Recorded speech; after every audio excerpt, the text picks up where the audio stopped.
বন্ধুরা, আমি সুন্দর, আপনারা দেখছেন সুন্দরের ছাদ বাগান। প্রতিদিনের মতন আজও আমি একটি নতুন জিনিস নিয়ে এসেছি, সেটা হলো বিলাতি আমড়ার গাছ। আগের দিন আপনাদের আমি দেখিয়েছিলাম যে ফুল এসেছিল আমার প্রচুর পরিমাণে, ছোট্ট একটুখানি গাছে। দেখুন গাছটা, দেখুন ছোট্ট একটু ট্যাবে 10 ইঞ্চি টবে আমার গাছটি বসানো আছে। ছোট ছোট ছোট ছোট ফুল এসছে, তারই আপডেট দিলাম। দেখুন প্রচুর পরিমাণে ফল সেট হয়েছে, ছোট ছোট ফলগুলি বড় হলে আপনাদের আমি আবার আপডেট দেব।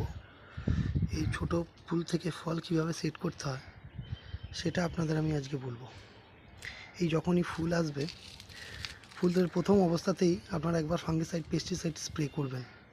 তার 3 দিন বাদে আপনারা ভিটামিন স্প্রে করবেন। ভিটামিন 10 দিন অন্তরে 2বার স্প্রে করবেন। দেখবেন ফলগুলো ফুল থেকে সব ফলে পরিণত হবে। এবং ফলগুলো কীভাবে বড় করতে হয় সেটি আপনাদের নেক্সট ভিডিওতে আপডেট দেব।